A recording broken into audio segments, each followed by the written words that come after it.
વેરાવળ શહેરમાં આવેલી તાલુકા પંચાયતની 70 થી 75 વર્ષ જૂની ઇમારત અત્યંત જર્જરિત હાલતમાં ફેરવાઈ ચૂકી છે અને તેના અનેક ભાગોમાંથી પ્લાસ્ટર તેમજ લોખંડના સળિયા બહાર દેખાઈ રહ્યા છે, છતાં તંત્ર દ્વારા કોઈ નક્કર પગલાં લેવામાં આવ્યા નથી। દરરોજ આ કચેરીમાં અંદાજે 52 ગામના ગ્રામજનો પોતાના કામ અર્થે આવે છે, પરંતુ ઇમારતની ખરાબ સ્થિતિના કારણે લોકો અને કર્મચારીઓની સુરક્ષા પર મોટો જોખમ તોડાઈ રહ્યો છે। અગાઉ ઇમારતનો ભાગ નીચે પડવાની ઘટના બની હોવા છતાં માત્ર કેટલાક અધિકારીઓ માટે જ આંશિક સ્થળાંતર કરાયું છે, જ્યારે સામાન્ય જનતાએ તો આજ દિન સુધી આ જોખમી ઇમારતની મુલાકાત લેવી જ પડે છે। નવી તાલુકા પંચાયતની આધુનિક ઇમારતનું મોટા ભાગનું બાંધકામ પૂર્ણ થઈ ગયું હોવા છતાં માત્ર કાગળની કાર્યવાહી કે ઉદ્ઘાટનની રાહ જોવાને કારણે સ્થળાંતર અટકાવી દેવામાં આવ્યું છે, જે અત્યંત આશ્ચર્યજનક બાબત છે।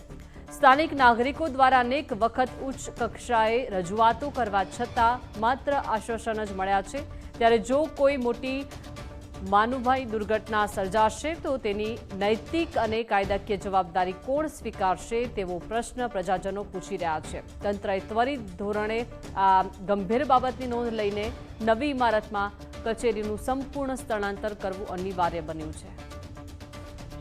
કે સાહેબ આ બિલ્ડિંગ છે અત્યારે જર્જરિત થઈ ગયું છે અને પડે એવું છે અને જાનહાની પણ થાય છે અને મોટું જોખમ છે, તો આપના દ્વારા છે આ બિલ્ડિંગને તમે કાયમી માટે અહીંથી કાઢી નાખો તો સારું કહેવાય, જેથી જાનહાની છે ને અટકે।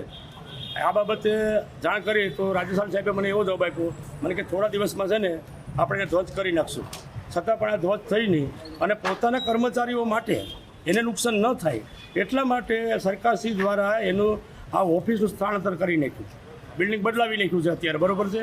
હાલમાં અત્યારે ગામડામાંથી લોકો વધારે પડતા આવતા હોય, વિદ્યાર્થીઓ આવતા હોય, કારણ કે અત્યારે સ્કૂલને ચાલુ થઈ ગયું હોય, જાતિના આવકના દાખલા કાઢવા માટે કોઈ પણ વ્યક્તિ આવતા હોય ત્યારે જેને જર્જરિત બિલ્ડિંગ છે ક્યારે પડે એની કોઈને કંઈ ખબર પણ નથી।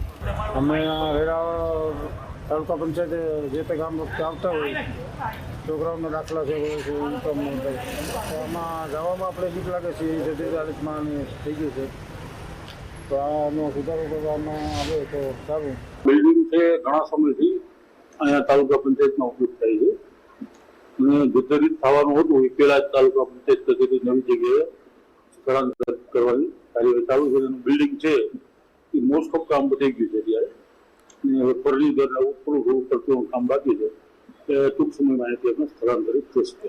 અંદાજે 70-80 વર્ષ જૂનું છે, ના પાડવાનું તો નહીં આવે અત્યારે પહેલાં તો, કારણ કે જર્જરિતમાં જે સમાવેશ નથી કર્યો તો સમાવેશ થશે એટલે કરવાની કાર્યવાહી કરવામાં આવશે। નગરપાલિકા દ્વારા હાલ વેરાવળ શહેરની અંદર જે જર્જરિત ઇમારતો છે તે ઉતારવાની કામગીરી હાથ ધરવામાં આવી છે, ત્યારે વેરાવળ તાલુકા પંચાયત છે તે આપ દ્રશ્યમાં જોઈ શકો છો અતિ જર્જરિત હાલતમાં જોવા મળી રહી છે। છેલ્લા કેટલા સમયથી વેરાવળ તાલુકા પંચાયત છે તે હાલ અતિ જર્જરિત હાલતમાં જોવા મળી રહી છે। આપ જે દ્રશ્યની અંદર જોઈ રહ્યા છો કે જે બીમ છે તે હાલ દિવાલથી અલગ થઈ ચૂક્યો છે, ગમે ત્યારે લોકો અહીંયા પોતાના સરકારી કામ અર્થે આવતા હોય ત્યારે મોટી દુર્ઘટના થશે તો આખરે તેનો જવાબદાર કોણ? છેલ્લા કેટલા સમયથી સ્થાનિકો દ્વારા પણ તાલુકા પંચાયત છે જેનું સ્થળાંતર માટે સરકાર અને તંત્રને રજૂઆત કરવામાં આવી છે।